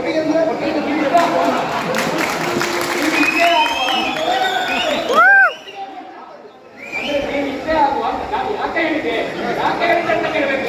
ನೀವು ಹಾಗೆ ಕಟ್ಟು ತೋರಿಸು ಮಾಡಿದ್ರೆ ಗುರುಗಳೇ ಬೇಡ, ನನ್ನ ಮದುವೆಗೆ ನಿಮ್ಮ ಲೆಕ್ಕಕ್ಕೆ ಸಂತರ್ಪಣೆ. ಮತ್ತೆಂದು ಸಂತರ್ಪಣೆ ಅಂದ್ರೆ ಗುರುಗಳೇ, ಈಗ ಅಂಬಾ ಪ್ರಕರಣದಲ್ಲಿ ನೀವು ಸಾಲು ಆಕ್ಷೇಪ ಮಾಡಿದ ಅಂತ ಹೇಳ್ತೀರಿ, ಹೌದಾ? ನಾನು ಬಲಾತ್ಕಾರದಿಂದ ಕಳುಹಿಸಿದ್ದಲ್ಲ. ಅವಳು ಸಾಲ್ವನನ್ನು ಪ್ರೀತಿಸಿದ ವಿಷಯವನ್ನು ಹೇಳದೆ ಇರ್ತಿದ್ರೆ ಮತ್ತೆ ನಡೆದು ಹೋಗ್ತಿದೆ. ಇಂಥದ್ದು ಅನೇಕ ಕಡೆ ಉಂಟು. ಯಾಕಂದ್ರೆ ಹೆಣ್ಣು ನೋಡ್ತಾರೆ, ಗಂಡು ನೋಡ್ತಾರೆ, ಹೆಣ್ಣಿಗೆ ಗಂಡು ಇಷ್ಟ ಆಗ್ತದೆ, ಕೆಲವೊಮ್ಮೆ ಮದುವೆ ಆಗ್ತದ, ಮನೆಯವರು ಹೇಳ್ತಾರೆ ಸಂಬಂಧ ಬೇಡ. ಗಂಡಿಗೆ ಹೆಣ್ಣು ಇಷ್ಟ ಆಗ್ತದ, ಆಗ ಹೆಣ್ಣು ಹೇಳ್ತಾಳೆ ನನಗೆ ಅವ ಬೇಡ. ಹೆಣ್ಣು ಗಂಡನ್ನು ಇಷ್ಟಪಟ್ಟರು ಆಗುವುದಿಲ್ಲ, ಗಂಡು ಹೆಣ್ಣನ್ನು ಇಷ್ಟಪಟ್ಟರು ಆಗುವುದಿಲ್ಲ. ಅದಕ್ಕೆ ಬೇಕಾಗಿ ವಿವಾಹ ಪೂರ್ವ ನಾಂದಿ ಕಾರ್ಯಕ್ರಮದಲ್ಲಿ ಕಲಶ ಸ್ನಾನ ಮಾಡಲಿಕ್ಕೆ ಆ ಎಲ್ಲ ದೋಷಗಳು ಹೋಗ್ಲಿಕ್ಕೆ ಕಲಶ ಸ್ನಾನ ಮಾಡಿ ಮಾಡಬಹುದು. ಆದ್ರೆ ಇವಳೇನು ಹೇಳಿದ್ರು, ನಮ್ಮ ಮಾತುಕತೆಯಲ್ಲಿ ಅಷ್ಟು ವಿಶ್ವಾಸ ಉಂಟು, ಯಾವಾಗ ಬರ್ತಾರೆ ಅಂತ ಕಾಯುವುದು. ಒಬ್ಬಳನ್ನು ಕಳುಹಿಸಿದ್ದಲ್ಲ, ಹಿರಿಯರಾದ ಬ್ರಾಹ್ಮಣರು 10 ಬ್ರಾಹ್ಮಣಗಳ ಜೊತೆಗೆ ಕಳುಹಿಸಿದ್ದೇನೆ. ಅವ ತಿರಸ್ಕರಿಸಿದ, ಆಮೇಲೆ ಓಡಿಕೊಂಡು ಬಂದು ಸಾಧುವ ಜೊತೆಗೆ ಒಪ್ಪಂದಾಗಿ ನಿನ್ನನ್ನು ವರಿಸ್ತೇನೆ ಅಂತ ಹೇಳಿದವಳು ತಿರುಗಿ ಬಂದಾಗ, ಅಲ್ಲಿಂದ ತಿರಸ್ಕರಿಸಲ್ಪಟ್ಟಾಗ ಆ ಹೆಣ್ಣನ್ನು ಹಸ್ತಿನಾವತಿಯ ಸಿಂಹಾಸನಕ್ಕೆ ಸೇರಿಸುವಷ್ಟು ಬಡತನ ನಮ್ಮಿಂದ ಗುರುಗಡೆ ನಾವು ಒಪ್ಪುದೇ ಇಲ್ಲ. ನೀನು ಒಪ್ಪು ಬಿಡು, ಅದಲ್ಲ ನಾನು ಒಪ್ಪುವುದಿಲ್ಲ ಅಂತ ಹೇಳಿದ್ರೆ ಆಗುದಿಲ್ಲ. ಆ ಹೆಣ್ಣಿನ ಬಗ್ಗೆ ನಿನಗೆ ಅನುಕಂಪ ಇದೆಯಲ್ವ? ನೀನು ಕಳಿಸಿದ್ದು ಸಾವರಲ್ಲಿ ಅದೇ ಹೆಣ್ಣು ತಿರುಗಿ ಬಂದಿದ್ದಾಳೆ. ಅನುಕಂಪ ಈಗಲೂ ಬೇಕು. ನಿನಗೆ ಅದೇ ನಾನು ಏನು ಮಾಡಿದ್ರು ಅದು ಎರಡನೇ ಸಂಬಂಧ ಆಗ್ತದೆ. ಅಹಂ ಶಾಲ್ವಸ್ಯ ಅಹಂ ಅಷ್ಟವಿಧಾನದಲ್ಲಿ ಗಾಂಧರ್ವ ವಿದ್ಯೆಯ ಒಂದು ಮದುವೆ ಆದ ಮೇಲೆ ಹಾಗಿದ್ರೆ ಸಾಲವನ್ನು ತರಿಸು, ಮದುವೆ ಮಾಡಿ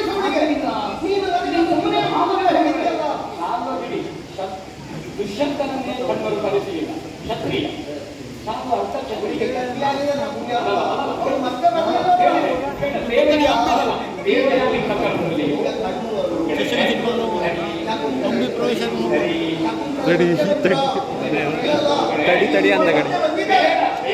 ಪ್ರಕರಣದಲ್ಲಿ ಶರ್ಮಿಷ್ಠೆಯಿಂದ ಸಂತಾನಾಗಿ ಶುಕ್ರರಿಗೆ ದೂರದ್ದು ಕೊನೆಗೆ ಶುಕ್ರರು ದೇವ ಮಾಡ್ಕೊಳ್ಳಿಕ್ಕೆಲ್ಲ ಬಿಡಿ.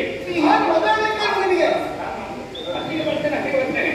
ಈಗ ನೀವು ಹೇಳಿದ ಹಾಗೆ ಪ್ರಕರಣ ಇತ್ಯರ್ಥಕ್ಕೆ ಬರಬೇಕಲ್ಲ, ಇಲ್ಲದೆ ಸೇರಿದ ಋಷಿಮುನಿಗಳು ಎದ್ದು ಹೋದ್ರೆ ಅವರಿಗೂ ಗೊತ್ತಾಗುದಿಲ್ಲ ಏನಾಗ್ತದೆ. ಈಗ ಮದುವೆ ಆಗುವುದು ನೀವು ಹೇಳಿ 3 ಸಮಸ್ಯೆ ಉಂಟು.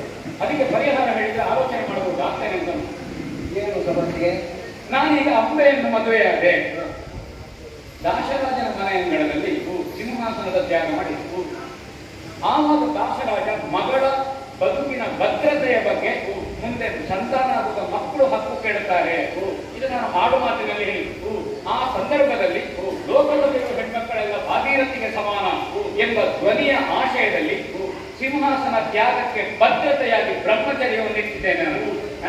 ಅತ್ಯಪ್ರವೃತ್ತಿ ಮೇ ದಾಶಾಹ ಬ್ರಹ್ಮಚರ್ಯ ಭವಿಷ್ಯತಿ. ಈಗ ಮದುವೆ ಆದರೆ ಸಂತಾನ ಆಗ್ತದೆ, ಸಂತಾನ ಆದರೆ ಹಕ್ಕು ಬರ್ತದೆ. ಆವಾಗ ಚಕ್ರವರ್ತಿಯಾದಂತಹ ವಿಚಿತ್ರ ವೀರರನ್ನು ಪದಪ್ರಶ್ನೆ ಮಾಡಬೇಕು ಬೇಡ?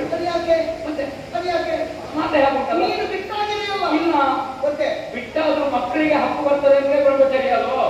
ಮತ್ತೆ ಅಲ್ಲಿ ನಿನ್ನ ಪ್ರತಿಜ್ಞೆಯನ್ನು ದೇವತೆಗಳಿಗೆ ಸ್ವೀಕರಿಸುವಾಗ ದೇವತೆಗಳ ಆಶಯ, ದೇವತೆಗಳಲ್ಲಿ ಒಬ್ಬರಾಗಿ ಕಾಣಿಸಿಕೊಳ್ಳಬಲ್ಲ ಪರಶುರಾಮ ಹೇಳೋದಿದ್ದು ಏನು? ನಿನ್ನ ಆಶಯ ಏನು?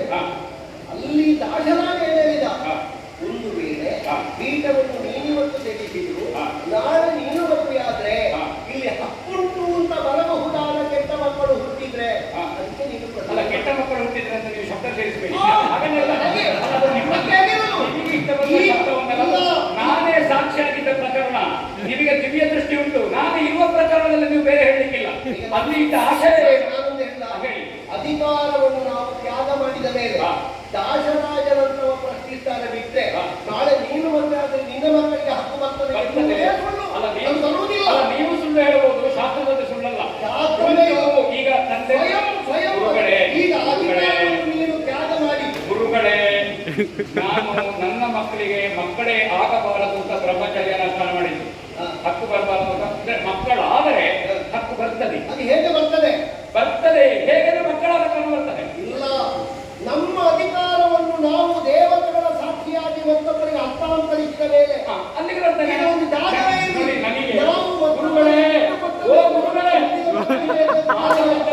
ಮಾತಾಡಬೇಡ, ಅದು ಒಂದೇ ವಿಷಯ ಬೇರೆ ಉಂಟು. ಮಾತಾಡುವಾಗ ಹಾಗೆ ಹೇಳ್ಬೇಡಿ, ಮಾತಾಡೋದು ಹೇಳಿದಾಗ ಒಪ್ಪಬೇಕು. ನಿಮಗೆ ಇಷ್ಟ ಬಂದ ನೀವು ಹೇಳಿದ್ದನ್ನು ಒಪ್ಪಲಿಕ್ಕೂ ನಾನಲ್ಲ. ವಯಸ್ಸಿಗೆ ಬಂದ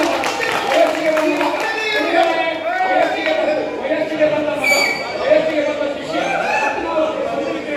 ನೀವು ಇನ್ನೊಂದು ನೀವು ಮಾಲೆ ಹಾಕೋದೇನ ದೇವತೆಗಳು ಯಾಕೆ ನನಗೆ ಕೊಟ್ಟದ್ದು? ಯಾಕೆ ಕೊಟ್ಟದ್ದು? ಹೌದಾ? ಬ್ರಹ್ಮಚರ್ಯವನ್ನು ಕೊಟ್ಟದ್ದು ನನಗೆ. ಭೀಷ್ಮ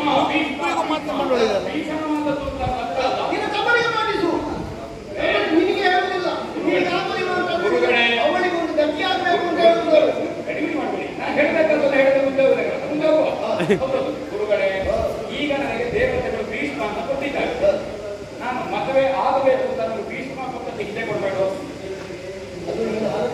ಅಲ್ಲ, ಈ ಉಪವಾಸ ವ್ರತ ತೆಕ್ಕೊಂಡು ಬಾಯಿಯಲ್ಲಿ ಏನಾದ್ರೂ ಹಾಕಿಕೊಂಡು ಉಣ್ಬೇಕು ಉಳ್ಬೇಕು ಅಂತ ಹೇಳುವುದಲ್ಲ. ವಿಷಯ ಬದ್ಧತೆ ಬೇಕು. ನೀವು ಯಾವಾಗ ಗೊತ್ತಿರೋ ನೀವು ಮನಸ್ಸಿಗೆ ಮಾತಾಡಬೇಡಿ. ನಾನು ಹೇಳಿದ್ದೆ ಇಲ್ಲ, ಅಂಬೆರೆ ವ್ಯವಸ್ಥೆ ಮಾಡುವ. ನಾಳೆ ಇನ್ನೊಬ್ಬರು ಬರ್ತಾರೆ ಬೀಗೆಗಳು. ಹೌದಾ? ನಾನು ಯಾರಿಗೆ ಕೊಟ್ಟಿಗೆ ಕಮ್ಮಾಗದಿದ್ರೆ ಅಲ್ಲ, ಇದಕ್ಕಿಂತ ಮೊದಲು ಎಷ್ಟು ಬೀದಿಯವರು ಬಂದಿದ್ದಾರೆ ಇಲ್ಲಿವರೆಗೆ? ಗುರುಗಳೇ,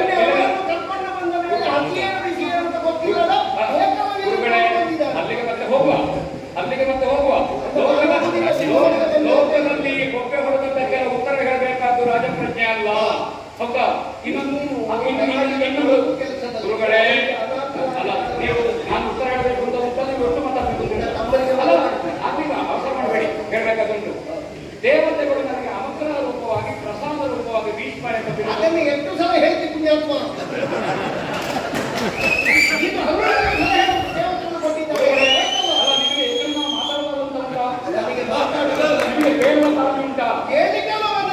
ರಕ್ತ ಬಿಸಿ ಮಾಡೋದು ಯಾಕೆ? ನಿಮ್ಮ ವಯಸ್ಸಿಗೆ ರಕ್ತ ಬಿಸಿ ಆಗಬಾರದು. ಒಂದು ಇನ್ನೊಂದು ಹೇಳಿ ನಾನು ಹೇಳಿ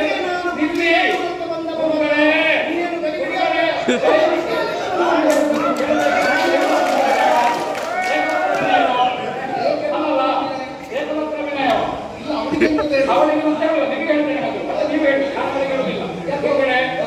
ದೇವತೆಗಳು ಕೊಟ್ಟ ಪ್ರಸಾದವನ್ನು ಯಾವ ದೇವರು ಕೊಡ್ಲಿ? ಗುರುಗಳು ಕೊಟ್ಟ ಮಂತ್ರಾಕ್ಷತೆಯನ್ನು ಹಿಂದೆ ಕೊಡ್ಲಿಕ್ಕುಂಟ? ದೇವರು ಕೊಟ್ಟ ಪ್ರಸಾದವನ್ನು ಹಿಂದೆ ಕೊಡ್ಲಿಕ್ಕುಂಟ? ಇಲ್ಲ. ನಾನು ಹೇಳ್ತೇನೆ, ಭೀಷ್ಮ ಎನ್ನುವುದು ಪ್ರಸಾದ ರೂಪವಾಗಿ ಬಂದಿದೆ, ಅದನ್ನು ಹಿಂದೆ ಕೊಟ್ಟು ನಾನು ಅಂಬೆಯನ್ನು ಮದುವೆ ಆಗಬೇಕು, ಅದನ್ನು ಹಿಂದೆ ಕೊಡುವಾಗಿಲ್ಲ. ಆ ಪ್ರತಿಜ್ಞೆಗೆ ಪೂರಕವಾಗಿ ಅನುಗ್ರಹ ರೂಪವಾಗಿ ಸತ್ಯವತಿ ದೇವಿಯವರನ್ನು ಕರ್ಕೊಂಡು ಬಂದದಕ್ಕೆ ಇಚ್ಛಾವರಣೆಯಿಂದ ನನ್ನ ತಂದೆಯವರು ಹೇಳಿದ್ದಾರೆ. ಅದು ನನ್ನ ಅನುಭವಕ್ಕೂ ಉಂಟು. ತಂದೆಯವರಿಗೆ ಈ ಲೋಕದಲ್ಲಿ ಇಲ್ಲ. ತಂದೆಯವರು ಕೊಟ್ಟಂತ ಅನುಗ್ರಹವನ್ನು ಇಚ್ಛಾಮರಣದಿಂದ ನಾನು ಆ ಲೋಕಕ್ಕೆ ಹೋಗಿ ಹಿಂದೆ ಕೊಡುವ ಹಾಗೆ ಇಲ್ಲ. ಈ ವಿನಿಮಯ ಮಾಡಲಿಕ್ಕೆ ನಾನು ವೈಶ್ಯ ಅಲ್ಲ, ನಾನು ಕ್ಷತ್ರಿಯ. ಒಂದು ಬದ್ಧತೆ ಉಂಟು. ಆ ಕಾರಣದಿಂದ ತಂದೆಗೋ ಸುಖ ಬ್ರಹ್ಮಚರ್ಯ. ಅದಕ್ಕೆ ಬೇಕಾಗಿ ನಾನು ಮದುವೆಯಾದರೆ ಮಕ್ಕಳಿಗೆ ಹಕ್ಕು ಬರುವ ಕಾರಣ ನಾನು ಸತ್ಯವತಿ ದೇವಿ ಬದುಕಿರುವಾಗ ಈ ಪದಭ್ರಷ್ಟ ಮಾಡಲಿಕ್ಕಿಲ್ಲ. ಅದು ಜೀವಂತ ಕೊಲೆ ಆಗ್ತದೆ. ನಾನು ದೇವತೆಗಳು ಕೊಟ್ಟ ಭೀಷ್ಮ ಎನ್ನುವುದನ್ನು ಹಿಂದೆ ಕೊಡ್ಲಿಕ್ಕೆ ಆಗುವುದಿಲ್ಲ. ತಂದೆಯವರ ಅನುಗ್ರಹಕ್ಕೆ ವಿನಿಮಯಕ್ಕೆ ಅವಕಾಶ ಇಲ್ಲ. ಯಾವ ಕಾರಣಕ್ಕೂ ಮೂರು ಮೂರ್ತಿಗಳೇ ಒಂದಾಗಿ ಬರಲಿ ಅಥವಾ ಒಂದು ಸಣ್ಣ ಪ್ರಮಾದ ನಡೆದು ಹೋಯಿತು, ಅದನ್ನು ತಿದ್ದುವುದಕ್ಕೆ ದೊಡ್ಡ ಅಪವಾದ ಬರ್ತದೆ. ಅಪರಾಧ ಮಾಡಬೇಕು ಅಂತಾದ್ರೆ ಪ್ರಮಾದವನ್ನು ಎದುರಿಸಬಹುದು, ಅಪರಾಧವನ್ನು ಮಾಡಕೂಡದು. ಅದಕ್ಕೆ ಬೇಕಾಗಿ ಯಾವುದೇ ಬರಲಿ ಅದನ್ನು ಎದುರಿಸಲಿಕ್ಕೆ ಬದ್ಧನಾಗಿದ್ದೇನೆ. ಅಂಬೆಯನ್ನು ನಾನು ಮದುವೆಯಾಗುವುದು ಬಿಡಿ, ತಮ್ಮ ಮದುವೆಯಾಗುವುದು ಬಿಡಿ, ಬಾಗಿಲುಕಾಯಿ ನಮಗೆ ಧನಮೇಶ ಸ್ವಾಮಿಗಾಗಬೇಕು. ಹಾಗಾದ್ರೆ ನಿಮ್ಮ ನಿರ್ಣಯ ಇರ್ತದೆ. ಅದೇ ಧನಮೇಶ ಏನಾಗಬೇಕು ಅಂತ ಅವಳು ಏನಾಗಬೇಕು ಅಂತ ಅವಳಿಗೆ ಬಿಟ್ಟದ್ದು, ನನಗೆ ಬಿಟ್ಟದ್ದಲ್ಲ. ಅಂಬೆಯನ್ನು ನೀವು ಮದುವೆ ಅವಳಿಗೆ ನನ್ನನ್ನು ಮದುವೆಗೆ ಹೋಗ್ತಾಳ. ಜಹಿ ಭೀಷ್ಮ, ಭೀಷ್ಮನನ್ನು ಕೊಲ್ಲಬೇಕು ಅಂತ ಹೇಳ್ತಾ ಇದ್ದಾರೆ. ನೀವು ಹೇಳ್ತೀರಿ ಅಂಬೆಯನ್ನು ಮದುವೆ ಆಗಬೇಕು. ಅವರಿಗೆ ಹೇಳಿದ್ರು ತೊಂದರೆ ಇಲ್ಲ, ನಾನು ನಿಮಗೆ ಯಾವುದು ತೊಂದರೆ ಇಲ್ಲ. ತಮ್ಮನಿಗಾಗುದಿಲ್ಲ ಅಂತ. ಅದೇ ಈಗ ಅಂಬೆಯ ಬಗ್ಗೆ ನಿನ್ನದು ಕೊನೆಯ ನಿರ್ಧಾರ ಏನು ಅಂತ ತಿಳಿಸಬೇಕಾದ್ದು. ಅದೇ ಹೇಳಿದೆಲ್ಲ ಅವಳು ಏನಾಗಬೇಕು, ಅದು ಏನಾಗಬೇಕು. ಯಾರು ನೀನು ತಂದಾಗಿದೆಲ್ಲ, ಈಗ ನಿನ್ನ ವಿಷಯದಲ್ಲಿ ಉಂಟು ನ್ಯಾಯ. ಈಗ ನಿನ್ನನ್ನು ಹೇಳ್ತಾ ಇದ್ದಾರೆ ಅವರು. ಹೌದು, ನೀನು ಕರ್ಕೊಂಡು ಬಂದ ಕಾರಣ ನನ್ನ ಜೀವನ ಹೀಗಾಗಿದೆ ಅಂತ ನನ್ನಲ್ಲಿ ಬಂದ ದೂರನು. ನಿಮ್ಮ ಶಿಷ್ಯರಾದಂತಹ ಭೀಷ್ಮ ನನ್ನ ಜೀವನದಲ್ಲಿ ಪ್ರವೇಶ ಮಾಡಿದ ಕಾರಣ ನನಗೆ ಗತಿ ಆಯಿತು.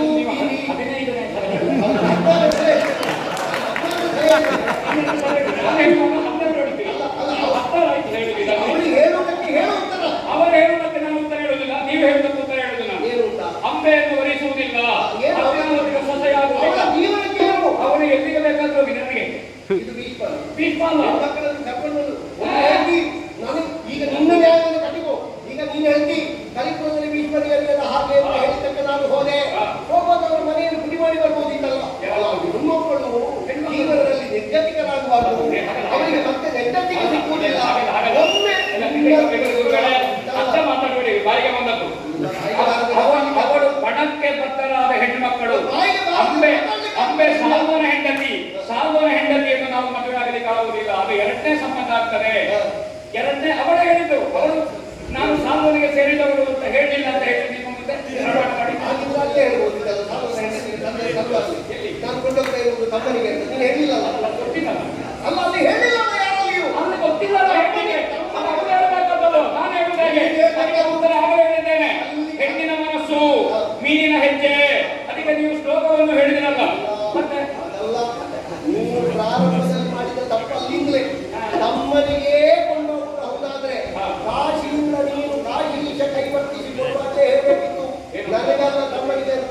ಅದು ನನಗೆ ಬಿಟ್ಟದ್ದು. ಅದು ನಿನಗೆ ನನಗೆ ಬಿಟ್ಟದ್ದು. ನಾನು ಕ್ಷತ್ರಿಯ. ಈಗ ನಿಮಗೆ ಬ್ರಹ್ಮಚಾರಿ ಕ್ಷತ್ರಿಯನೇ ಸನ್ಯಾಸಿ ಆದ್ರೆ ಅವನಿಗೆ ಘಟಶ್ರಾರ್ಥ ಮಾಡಿದ್ರೆ ಮಾತ್ರ ಅವ ಯಾವ ಜಾತಿಯಿಂದ ಉಲ್ಲೇಖ ಮಾಡಲಿಕ್ಕೆ ಹೆಚ್ಚಾಗೋವಿಲ್ಲ. ಇಲ್ಲ, ನನಗೆ ಹೆಚ್ಚು ಈಗ ಉಂಟು, ಗಾಯತ್ರಿ ಪ್ರದೇಶ ಉಂಟು. ಬ್ರಹ್ಮಚಾರಿಗೆ ಜಾತಿ ಹೋಗುದಿಲ್ಲ. ಯಾವ ನೀನೇ ಹೇಳಿದಲ್ವ, ನಾವು ಪ್ರತಿಜ್ಞೆ ಮಾಡಿದ ಮೇಲೆ ದೇವತೆಗಳನ್ನು ಭೀಷ್ಮ ಅಂತ ಕೊಟ್ಟ ಮೇಲೆ ನನಗೆ ಅಧಿಕಾರ ಇಲ್ಲ. ನನಗೆ ಅಧಿಕಾರ ಮದುವೆ ಆಗಲಿಕ್ಕೆ ಇಲ್ಲ. ಅಧಿಕಾರ ಯಾವುದರಲ್ಲೂ ಇಲ್ಲ. ನೀವು ಬಿಟ್ಟುಕೊಟ್ಟದಲ್ವ ಪರಂಪರೆಗೆ. ಯಾವುದನ್ನು ಬಿಟ್ಟುಕೊಟ್ಟದ್ದು? ಸಿಂಹಾಸನವನ್ನು ಏರುವುದನ್ನು ಬಿಟ್ಟುಕೊಟ್ಟದ್ದು. ಹೌದು, ಸಂಧಿ ವಿಗ್ರಹ ಇರುವುದಲ್ಲ. ನೀನು ಕೈ